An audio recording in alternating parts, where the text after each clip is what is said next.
Thank you, Chairman Markey, Ranking Member Sensenbrenner, and the committee for your leadership in having this hearing. The committee has already done such a service to the country by moving us forward on the urgent issues of energy independence and climate change. Your effort today to focus on the ocean, the place where it all starts and yet is often overlooked, is of enormous importance. It's a real honor to be on such a distinguished panel of women. Had to say it.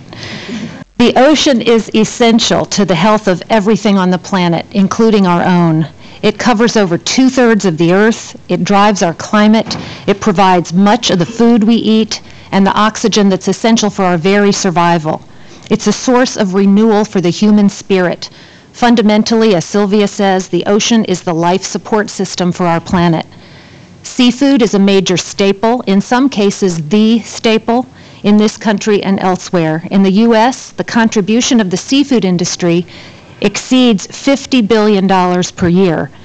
A healthy ocean contributes to a healthy economy. The President's Commission on Ocean Policy reported that coastal communities generated over 10% of GDP. 3/4 of those associated jobs are in ocean tourism and the recreation sectors alone. The ocean, of course, also moderates our climate, absorbing over 1/3 of the greenhouse gases we produce. The dynamics of the ocean and the atmosphere are so tightly linked and so easily overlooked that we ignore the ocean's role in climate at our own peril. In 2005, millions in the U.S. and in the Caribbean experienced firsthand, and quite tragically, how the ocean's heat engine can drive violent storms, most dramatically, of course, Hurricane Katrina.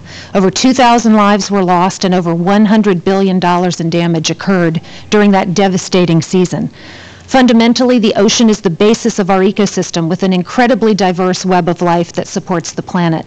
Of course, we're most familiar with the grand diversity of life at the margins, on coral reefs and in tide pools where many of us saw our first mussels and sea stars and maybe even a hermit crab looking back at us. The truth is that our essential and diverse ocean ecosystems cannot protect us unless they are healthy and resilient.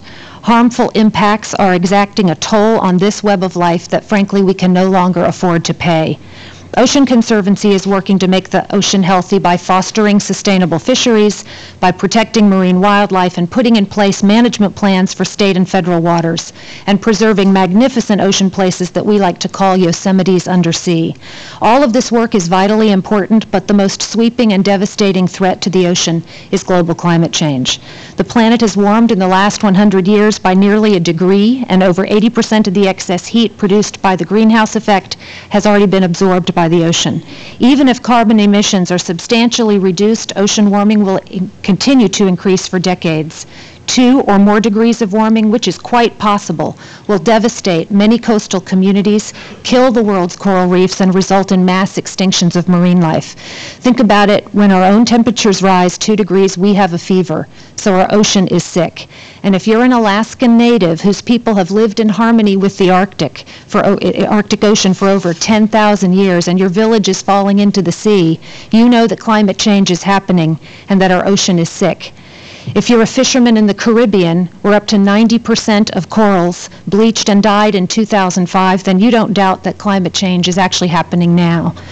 The ocean is really where the rubber meets the road with climate change. It isn't decades of projections we're dealing with or ominous warnings about the future of the ocean. It is now. This is happening now. And if you detect a sense of urgency in my voice, it's because I believe that protecting our ocean from the onslaught of climate change is one of the greatest challenges of our lifetimes. 2008 is the year of the reef, and I commend the committee for drawing attention to this fragile yet critical ecosystem.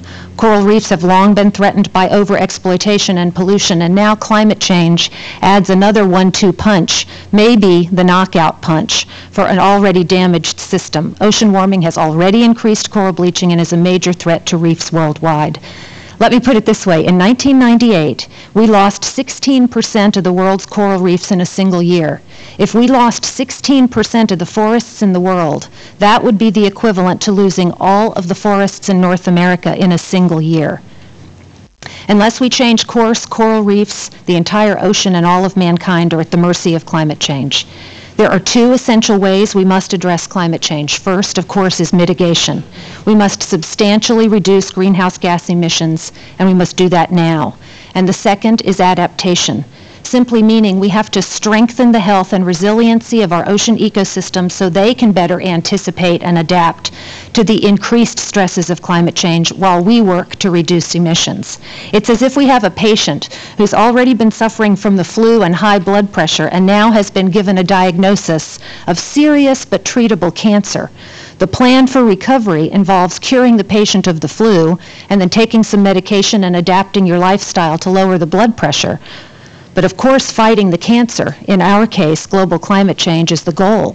But the way to do that is to first make the patient healthy and strong, to take on the much bigger challenges ahead. To save our coral reefs, we must adopt adaptation strategies that build resilience and restore ecosystem function. We need to be protecting reefs from unsustainable fishing practices. We need to be reducing the inputs of pollution, such as fertilizers and sewage and sediments. And we need to be implementing a more comprehensive and stronger system of coral reef protected areas.